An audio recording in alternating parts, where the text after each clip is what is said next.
அனைவருக்கும் வணக்கம். ஸ்ரீ மகாபாரதத்தில் நாம் இன்று பார்க்க இருப்பது 16வது அத்தியாயம். அதாவது ஆசிகர் ஜரத்காருவின் புத்திரரான ஆசிகரின் கதையை அங்கிருந்த சவுனகர் சூதபுத்திரரிடம் விரிவாக கேட்க விரும்புகிறார். அப்பொழுது சூத புராணிகரானவர், என் தந்தையிடம் நான் கேட்டபடி உங்களுக்கு விரிவாக கூறுகிறேன் என்று சொல்லி தொடர்கிறார்.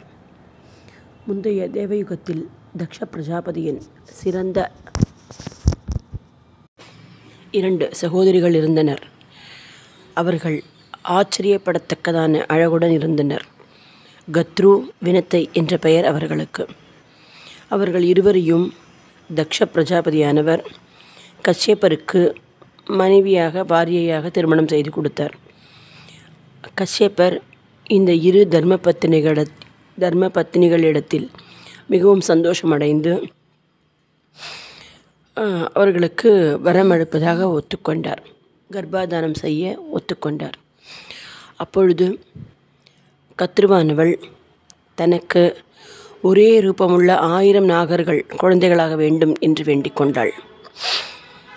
வினத்தையானவள் வலிமையில் கத்ருவின் புதல்வர்களுக்கு மேற்பட்ட 2 புத்திரர்கள் வேண்டுமென்று கேட்டாள். அப்படியாகட்டும் என்று சொல்லி கஷ்யப்பர் அவர்களுக்கு கர்ப்பதானம் அளித்தார். இருவரும் கர்ப்பவதியாயினர். இருவரும் அவரவர் கர்ப்பத்தை ஜாக்கிரதையாக பார்த்து கொள்ளுங்கள் என்று சொல்லி கஷ்யப்பர் வனத்திற்கு சென்றார்.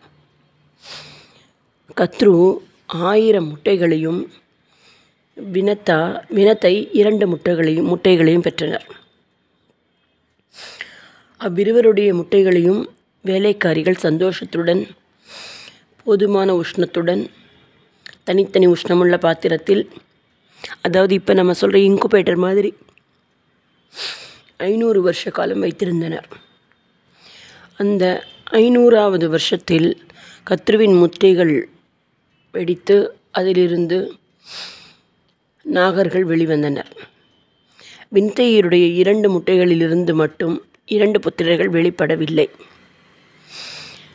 இதனால் மனதில் நினைத்த வினதாதேவி வெட்கி போய் ஒரு முட்டையை அவசரப்பட்டு உடைத்து விட்டாள். அதில் சரீரத்தின் மேல் பாகம் பூரணமடைந்தும் மற்ற பாகம் தெரியாமலும் இருந்த ஒரு புத்திரனை காண்கிறாள். அந்த புத்திரன் மிகவும் கோபத்துடன், அம்மா, நீ அதிக ஆசை கொண்டு என்னை இப்படி சரீரம் பூரணமாகாமல் செய்ததனால் நீ 500 வருஷங்கள் எவளிடம் பொறாமையில் உற்று என்னை இவ்வாறு செய்தாயோ அவளுக்கே அடிமையாவாய் என்று சொல்லிவிடுகிறார்.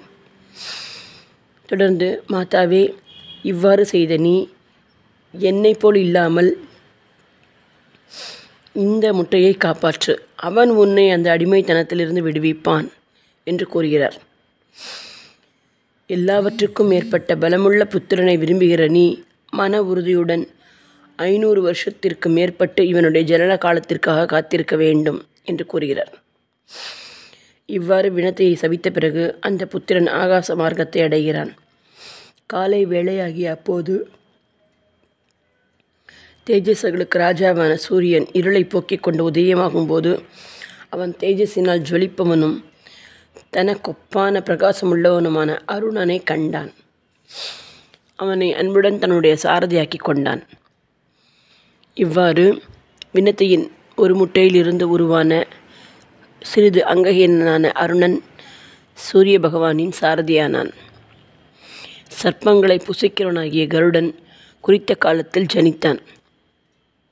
இவ்வாறு பக்ஷிகளுக்கு ராஜாவான அந்த கருடன் பிறந்தவுடன் பசியை அடைந்து தான் புசிப்பதாகிய பிரம்மா தனக்கு விதித்திருக்கும் அன்னத்தை சம்பாதிப்பதற்காக வினத்தையை விட்டு ஆகாய மார்க்கமாக செல்கிறான். ஸ்ரீ ஹரையே நமஹ, ஸ்ரீ ஹரையே நமஹ, ஸ்ரீ ஹரையே நமஹ. ஆண்டவன் அருள்.